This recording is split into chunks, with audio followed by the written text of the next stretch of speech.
바로 시작하겠습니다. 먼저 요코하마 마리노스와 FC 마츠다의 경기를 분석해 보도록 하겠습니다. 마리노스 일본 1부 13위 무패승 패무입니다. 마리노스의 문제는 슬슬 수비진의 뎁스가 얇아지고 있다는 점입니다. 특히 마리노스는 지난 시즌에도 얇아진 수비 뎁스로 인해서 수비와 역습에 취약했고 올 시즌 ACL에서도 인천에게 지는 등의 모습을 보여주기도 했습니다. 지난 시즌에도 컵 대회에서 마츠다에게 1대4로 깨지는 등 중원에서의 압박과 역습에 치중하는 마츠다 상대의 상성도 좋지는 못한 편입니다. FC 마츠다 일본 1부 1위 승패승무무입니다. 마츠다도 최근 니가타에게 중앙 돌파를 허용하고 실점하는 등 제법 수비가 흔들리고 있습니다. 특히 여름에는 선수들의 체력 관리가 상당히 관건이 될 전망입니다. 대신 마츠다가 골 기록을 상당히 잘 쌓고 있는데 나상호의 저돌성과 히라카와의 찬스메이킹이 상당히 조화를 이루고 있습니다. 그나마 오세훈이 A대표팀에 차출되었다는 점이 우려되는 모습이지만 그래도 출전 시간이 아주 길지는 않았습니다. 일단 마리노스의 수비 라인이 얇아지는 상황에서는 마츠다 특유의 수비와 역습에 고전할 수 있습니다. 물론 마츠다도 최근 중앙이 쉽게 뚫리는 모습을 보여주면서 걱정스러운 수비 능력을 보여주고 있는데 그래도 마츠다가 화력에서의 조화는 상당히 좋고 마리노스 상대로의 상성도 괜찮은 편입니다.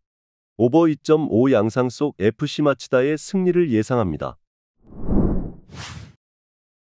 다음은 산프레체 히로시마와 도쿄베르디의 경기를 분석해 보도록 하겠습니다. 히로시마 일본 1부 5위 무승승승승입니다. 홈에서는 상당히 에너제틱한 모습을 자주 보여주는 편입니다. 따라서 히로시마가 상당히 라인을 끌어올리고 플레이를 하는 편인데 상대 진영에서 만드는 실수를 가지고 골을 기록하고 오는 역량이 좋습니다. 다만 압박을 자주 시도하는 편이라서 간격 유지에서 틈이 아주 없지는 않은 편입니다. 도쿄베르디를 상대로도 컵 대회에서 제법 아슬아슬한 모습을 보여준 적도 없지는 않았습니다.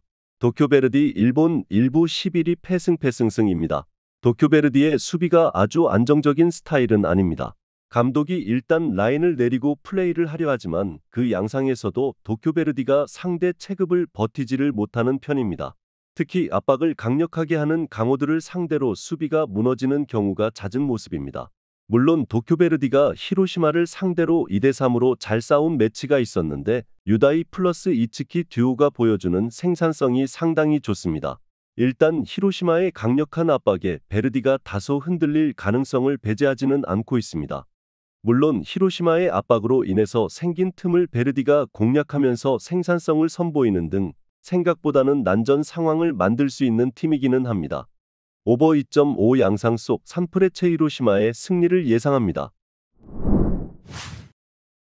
다음은 세레소 오사카와 우라와레드의 경기를 분석해 보도록 하겠습니다. 세레소 일본 1부 8위 무무패무승입니다. 전반적으로 우라와를 상대로는 상성이 좋았던 편입니다. 특히 세레소가 측면을 공략하는 무브가 뛰어난 편입니다. 우라와가 빌드업을 하는 상황에서 이를 저격하는 능력이 어느 정도는 있습니다. 다만 세레소가 확실한 득점력을 가진 팀이라고 보기는 어렵다는 점도 포인트입니다. 세아라 이외에는 보조 득점원이라고 부를 만한 선수가 없습니다. 때문에 좀처럼 세레소는 중상위권 이상으로 올라가기 어려워하는 편입니다. 의외로 경기를 잘 풀고도 비기거나 하는 상황이 잦습니다. 우라와 일본 1부 9위 승무패 패무입니다. 우라와는 슐츠의 이탈이 상당히 신경 쓰이는 상태입니다. 특히 슐츠가 수비에서도 핵심이지만 1차적인 빌드업을 시작하는 역할을 맡기도 하는 전력이기 때문입니다.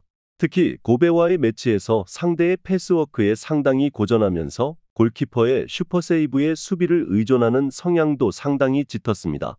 우라와도 수비를 한다면 하는 팀이기는 하지만 세레소와의 상성을 아주 높게 보지는 않는 모습입니다. 우라와의 슐츠 이탈도 있고 전반적으로 세레소가 우라와에게는 상성이 좋았던 편입니다. 물론 세레소 입장에서도 세아라가 막히는 상황에서는 기복을 상당히 드러냈던 편이라서 결과를 꾸준히 내는 팀은 아닙니다. 주력을 언더 2.5를 예상합니다. 마지막으로 교토 상가와 삿포로의 경기를 분석해 보도록 하겠습니다. 교토 일본 1부 19위 페페무무승입니다. 공격적으로 하고 있기는 하지만 골이 잘 터지지 않으면서 고전하고 있습니다. 특히 라인을 양껏 끌어올리는 팀의 특성상 수비적인 리스크가 상당히 두드러지는 것도 사실입니다. 삿포로를 상대로도 이 때문에 상대의 공격성을 억제하는 데 기복을 상당히 보이는 편이기도 합니다. 그나마 삿포로의 공격적인 플레이가 올 시즌에는 잘 통하고 있는 상황이 아니라는 점은 다행입니다. 삿포로 일본 1부 22패 무승승입니다. 원정에서도 아주 공세적인 플레이를 보이고 있습니다. 다만 영대의 기대 득점에서 알 수 있듯이 삿포로가 공만 돌릴 줄 알지 찬스를 확실하게 만드는 모습을 잘 보여주지 못하고 있는 것은 사실입니다. 교토와 상당히 비슷한 면모를 보이고 있다고 봐도 무방할 듯합니다. 교토나 삿포로나 상대를 확실하게 제압하는 능력은 모자라다고 봐야 할 것으로 보고 있습니다. 두 팀이 모두 상대를 확실하게 제압하는 득점력을 가지고 있다고 보기는 어렵습니다. 물론 수비가 좋지 못한 것도 두 팀이 모두 같은 상황이기는 한데 그럼에도 득점력에서의 난조로 인해서 두 팀이 서로 팽팽하게 가는 것을 짐작하는 것을 추천하고 싶습니다. 무승부를 예상합니다. 영상에서 알려드리는 내용들은 모두 1차 분석 내용들이며 2차 분석과 최종 조합픽은 영상 하단 고정 댓글 링크로 문의 주시면 안내 도와드리도록 하겠습니다. 시청해주셔서 감사합니다.